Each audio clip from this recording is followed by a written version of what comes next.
The conflict in Ukraine is intensifying. NATO, which includes the United Kingdom and the United States, as well as a number of other governments, has focused on delivering armaments to Ukraine for use against Russia. We'll talk about the Javelin Anti-Tank Missile, the NLAW, and the FIM-92 Stinger in today's video, and how Ukraine is utilizing them to keep Russia at bay. Let's get started with the video. Javelin Anti-Tank Missile. The FGM-148 Javelin is an American-made multi-purpose missile that is widely regarded as the best anti-tank weapon in the world. It has a 2.5-kilometer range, making it effective in a conflict situation. They also target tanks from a higher vantage point, striking the reinforcements where they are most vulnerable. One obvious reason they are beneficial to Ukraine is that they should be relatively simple to understand and use. These adaptable anti-tank missiles are designed to annihilate battle tanks, which have a stronger barrier than other heavily armored vehicles, such as armored faculty transporters, for example. The massive battle tanks that Russia has deployed use cutting-edge armor technology, such as explosive reactive armor, or ERA. When the tank is hit by a warhead, the protective layer detonates outward. It can take only 20 or 30 minutes to figure out how to use a Javelin. The weapon's focusing pod unit closely resembles a computer game, making it significantly easier for more youthful soldiers to prepare on. And the Russian caravans that stretch for a significant distance with little to no air support give target-rich conditions to Ukrainians equipped with these weapons, according to Task and Purpose, a U.S. military publication. These missiles have two modes of fire, allowing operators to target opponents from a higher vantage point or directly. As a result, the user can deploy the weaponry against sluggish or low-flying planes. A British-made Javelin, a surface-to-air missile with a range of 300 to 4,500 meters against jets and 5,500 meters against helicopters, is also available. There is a myth that they are also found in Ukraine. When you have terminated them, it is not difficult to relocate, according to Marine Colonel James W. Frey, a senior military individual at the Center for a New American Security think tank in Washington, D.C., who told Task and Purpose that your opponent is more resistant to recognizing you.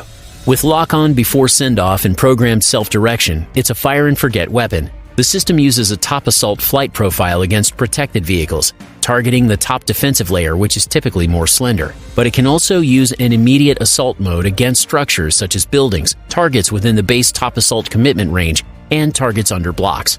The rocket also has the ability to attract helicopters in an urgent attack mode when used as an anti-aircraft weapon. The NLAW is a small, shoulder-fired weapon with outstanding portability that allows the operator to carry both a rifle and a handgun. With a weight of roughly 27 pounds, the launcher is light and easy to use. It launches a high-explosive anti-tank missile with a 150mm range that is remarkably powerful. The NLAW has a range of 20 to 400 meters for moving targets and up to 800 meters for stationary targets. Hence, it can kill a tank or vehicle from a distance of 20 to 400 meters. The NLAW, like the Javelin, may attack the top of a tank's turret, which has the weakest armor. The downward-shaped charge will take care of the remainder if operators aim 1 meter above the tank. The NLAW has the disadvantage of being a one-shot kill weapon. Before the tube is thrown away, operators only get one rocket to reach pay dirt. As a result, the UK and other NLAW-using countries will have to send more. The NLAW has various combat benefits, and infantry troops are not needed to alter tactics as frequently as they do with other weapon systems. It's a single-shot disposable system that weighs around 12.5 kilos, 27.5 pounds, and follows a predicted line of sight. It can target the tank's weakest point just like a Javelin. On the top side of the NLAW are two firing modes. The first, overfly top assault, employs the anticipated line of sight or plus system, in which the guidance algorithm optimizes the warhead's trajectory on an elevated flight path above the target, which is effective against static targets. The anticipated line of sight or plus system is used in the second overfly top strike, in which the guidance algorithm optimizes the warhead's trajectory on an elevated flight path above the target. A British Army investigation in the 2000s indicated that a substantial number of suppliers would be necessary to provide acceptable close-range protection against armored vehicles, due to the onboard proximity of employing the warhead, then detonating and sending an explosively produced penetrator down onto the target. It's a non-expert short-range anti-tank missile that can quickly knock out any main battle tank by striking it from above in a single shot, according to the British Army. The system is priced at roughly £20,000 per unit. It isn't cheap, but it's a lot cheaper than the more complicated longer-range Javelin. Finland, Sweden, Luxembourg, Indonesia, and Saudi Arabia are among the countries that use it, and it has seen combat in Yemen. The weapon can engage targets as near as 20 meters away, as well as stationary and moving targets at 600 and 400 meters respectively. The NLAW isn't an anti-tank guided missile in the usual sense because it's not guided by an onboard system after it's fired. Instead, it uses a predicted line of sight mechanism, allowing it to operate as an anti-tank guided missile that may be fired and forgotten. The weapon's operator activates the anticipated line of sight system and spends 2 or 3 seconds following the target. Before firing, a removable Trijicon ACOG is utilized at the NLAW's site to compute the expected flight path to the target. This is done to guarantee that the hit is correct. The exact amount of NLAWs dispatched by the UK has yet to be determined. On Monday, March 17th, multiple RAF C-17 flights were made overnight. FIM-92 Stinger. The missile was developed by General Dynamics as an improved version of their 1967 FIM-43 Red-Eye missile. The Red-Eye was manufactured between 1969 and 1982, with a total production of 85,000 missiles.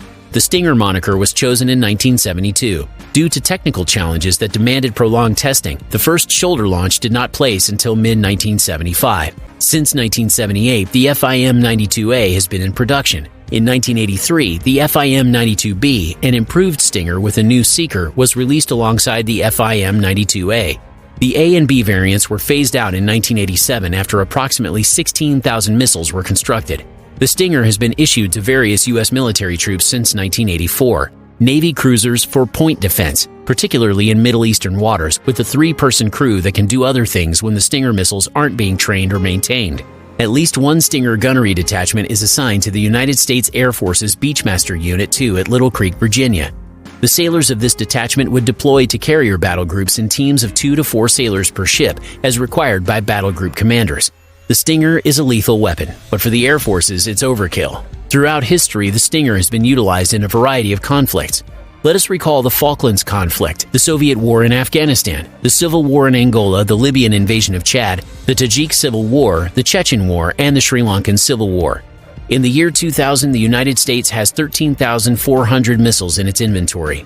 The total cost of the scheme is $7,281 million. The U.S. Secret Service is said to have Stinger missiles to defend the president. Nevertheless, in the case of an assault, U.S. Secret Service plans prefer transferring the president to a safer position over shooting down the jet, lest the missile or the wreckage of the target plane strike innocent bystanders. Turkey assisted in the transfer of a small number of FIM-92 Stingers to the Free Syrian Army during the Syrian Civil War. Several governments announced in February 2022 that they would give Stinger missiles to the Ukrainian military defending against the Russian invasion in response to the ongoing Russian invasion in Ukraine. Germany has agreed to deliver 500 missiles. Denmark has announced that it will supply parts for 300 U.S.-built missiles. The Netherlands announced the provision of 200 units. Italy, Latvia, Lithuania, and the United States have all said that they will donate undisclosed amounts. So what are your thoughts on these lethal weapons? Please let us know what you think in the comments area. Please like, share, and subscribe to our YouTube channel if you enjoyed the video. And stay tuned for more.